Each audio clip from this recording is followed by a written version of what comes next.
Selamat beraktivitas dan semoga semuanya dalam keadaan sehat walafiat. Semoga dapat terhibur. Terima kasih.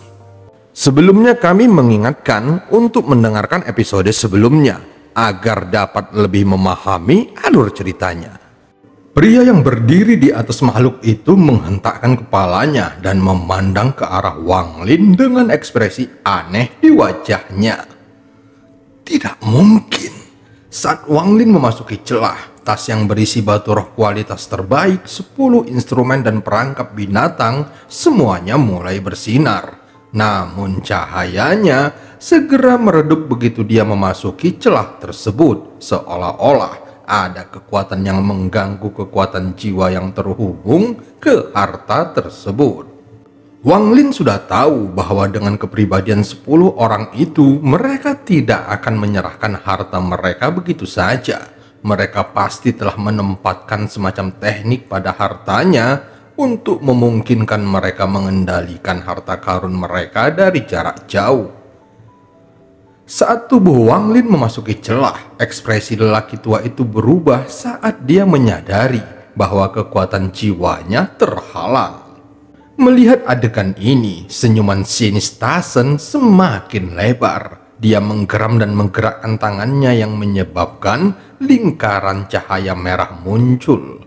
Awalnya kecil, tetapi dengan cepat mulai melebar.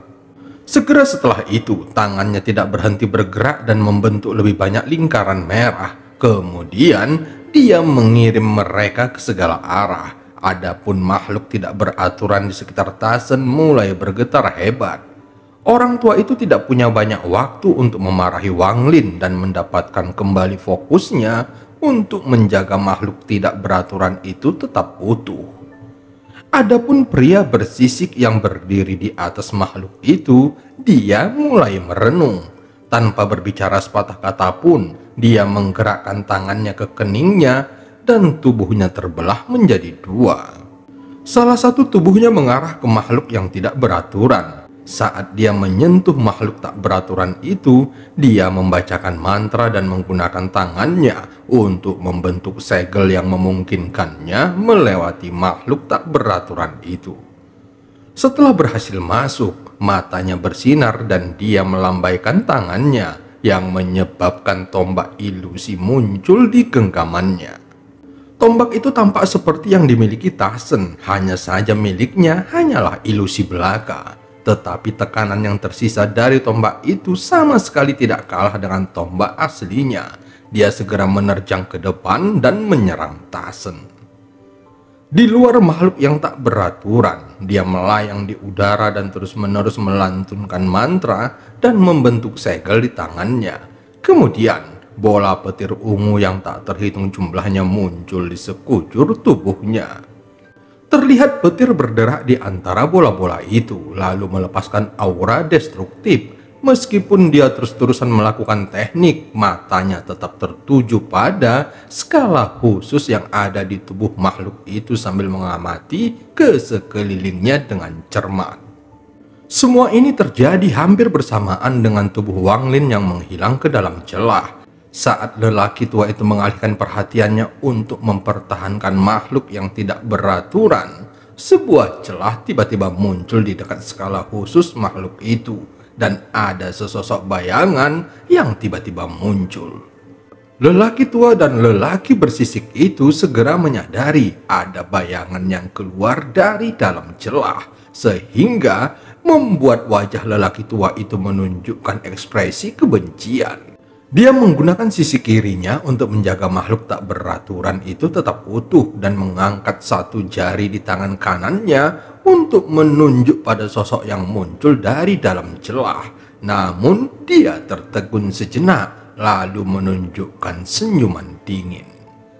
Dari sosok yang muncul, dia sama sekali tidak bisa merasakan harta penyelamat nyawanya. Adapun pria bersisik, dia bahkan tidak melihat ke sosok itu, tetapi melambaikan tangannya memerintahkan sebagian kecil bola petir ungu untuk menyerang ke arah sosok itu. Namun setelah beberapa saat, dia mengerutkan kening dan memerintahkan bola petir untuk mengubah arah, tetapi sosok itu bukannya menghindarinya, melainkan malah menyerang ke arah bola petir. Sosok itu bergerak sangat cepat dan bertabrakan dengan bola petir. Namun sosok itu dengan cepat meledak menjadi makhluk kecil. Saat petir bergemuruh, 4 tornado hitam besar muncul dari celah tersebut. Tornado itu berdengung dan salah satunya sepertinya menyembunyikan sesuatu di dalamnya. Ekspresi pria yang tertutupi skala itu menjadi aneh. Setelah dengan hati-hati melihat tornado tersebut, dia tersenyum sinis. Di dalam tornado itu hanya ada beberapa fragmen jiwa dan itu ternyata bukan Wang Lin. Dia melambaikan tangan kanannya dan lebih banyak bola petir ungu yang dikirimkannya. Kali ini bola petir ungu mengelilingi tornado. Adapun lelaki tua itu, dia juga punya gagasan yang sama dan menunjuk ke celah dengan tangan kanannya. Hasilnya, keempat tornado tersebut berhasil melewati manusia bersisik dan menyerang makhluk sepanjang jutaan kaki itu. Saat bola petir menghantam celah tersebut perlahan menjadi semakin mengecil hingga menghilang. Melihat ini, pria bersisik itu tercengang. Tanpa sepatah kata pun, dia melambaikan kedua tangannya lagi. Dan semua bola petir ungu di sekitarnya tiba-tiba melesat ke arah 4 tornado. Dia berharap bola petirnya bisa menyerang Tasen dan tornado. Namun pada saat berikutnya, Tasen yang dikelilingi oleh makhluk tak beraturan segera menatap ke arah tornado hitam. Matanya berbinar ketika dia memahami apa yang sedang terjadi, lalu tertawa. Mengabaikan orang yang dilawannya, dan dia melantunkan beberapa nyanyian yang sangat rumit, lalu tubuhnya tiba-tiba berubah menjadi kabut darah dan dengan cepat menyebar ke segala arah. Makhluk tidak beraturan yang mengelilinginya tiba-tiba runtuh dan melepaskan gelombang kejut keluar.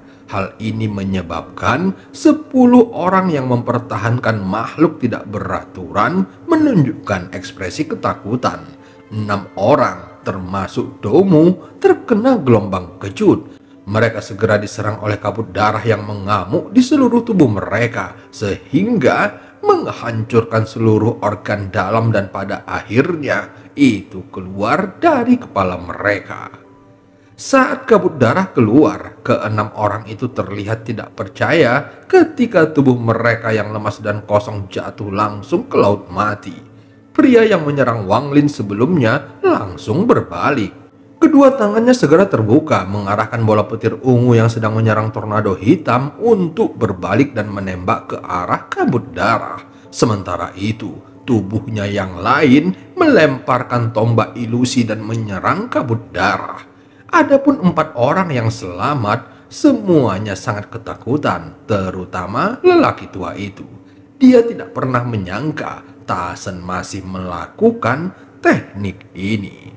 Saat berikutnya, kabut darah dengan cepat bersatu membentuk 10 avatar dari Tasen dan semuanya muncul di lokasi yang berbeda.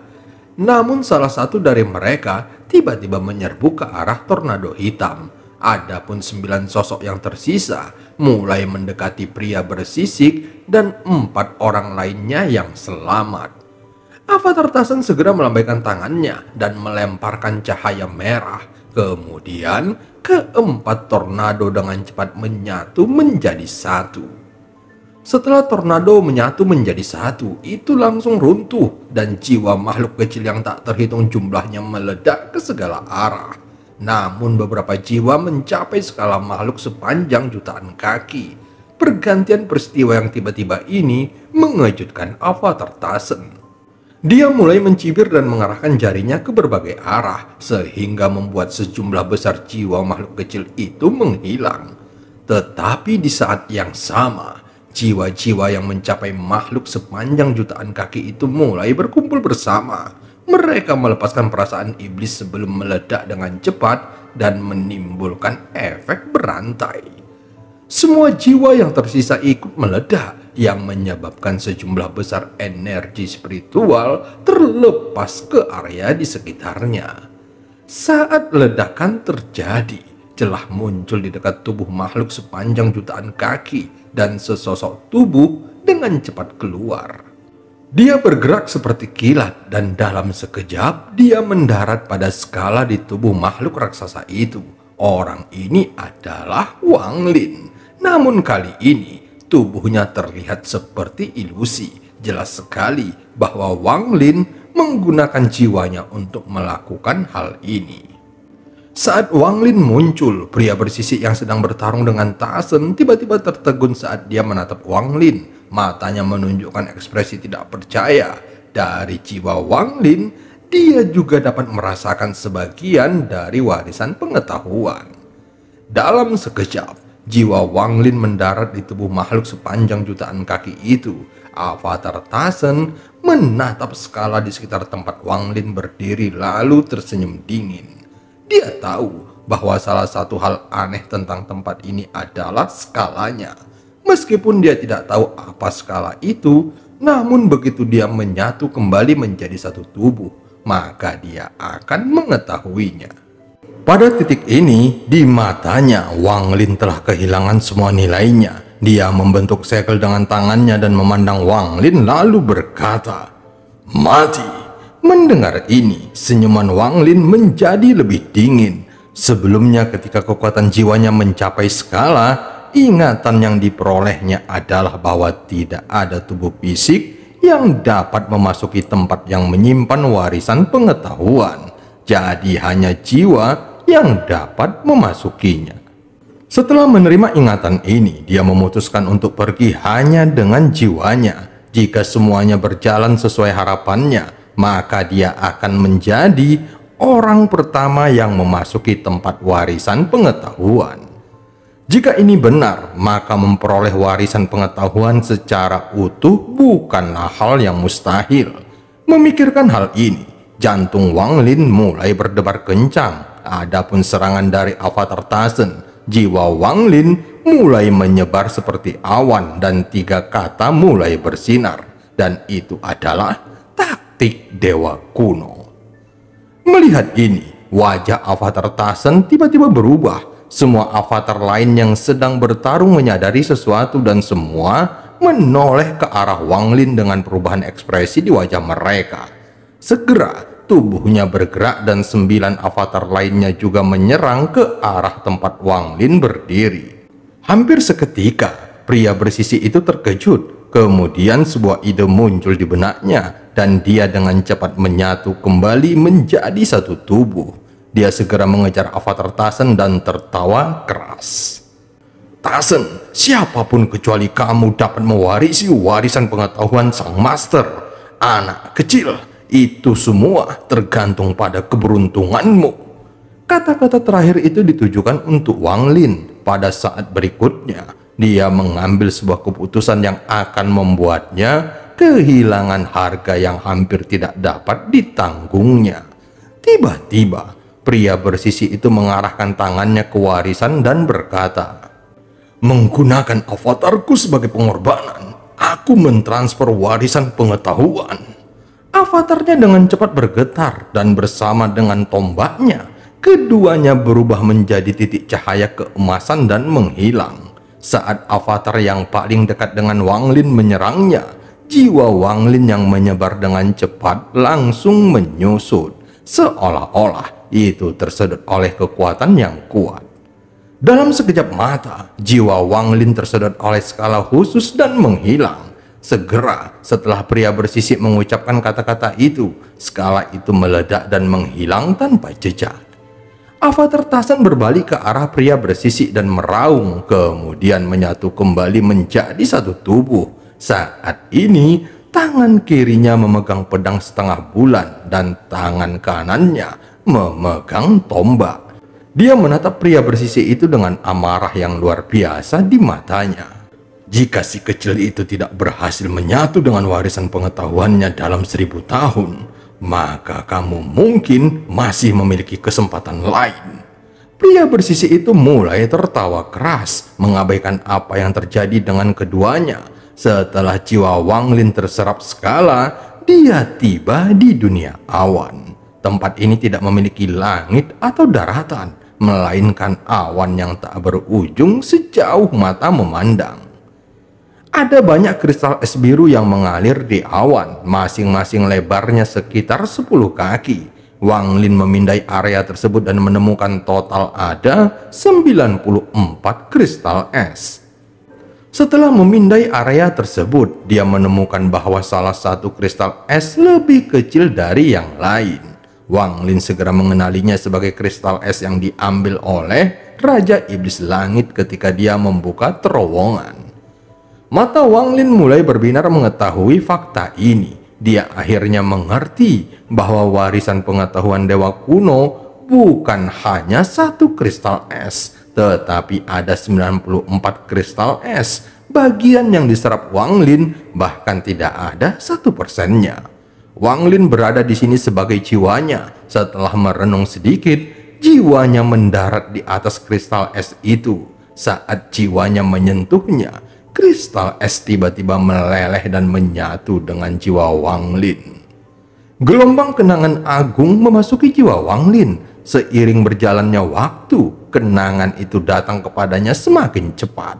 Saat ini, jiwa Wang Lin menjadi seperti awan yang mengembang.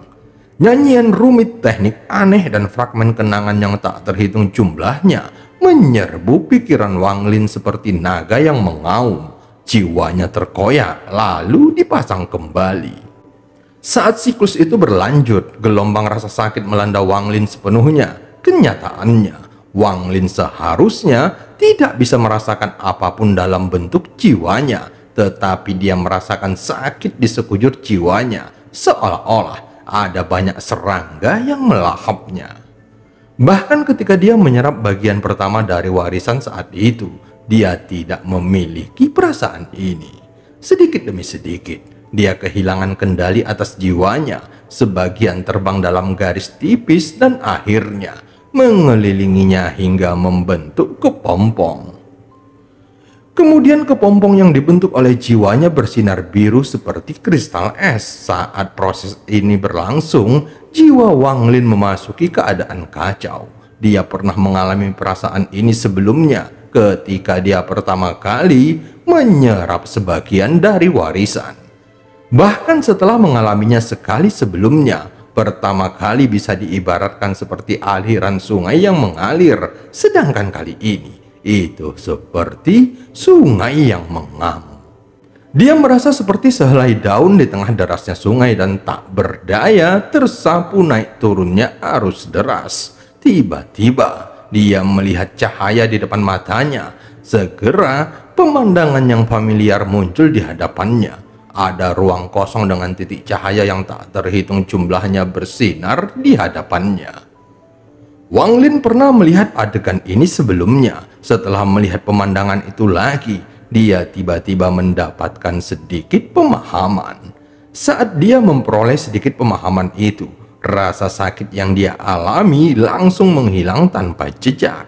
Tak lama kemudian, rasa kebas langsung mulai menjalar dari seluruh bagian jiwanya. Nyanyian, teknik, dan ingatan yang tak terhitung jumlahnya yang bergerak dalam jiwanya akhirnya menjadi tenang dan terintegrasi sepenuhnya ke dalamnya. Perlahan Wang Lin merasakan jiwanya bergerak maju dan titik cahaya itu menjadi semakin besar.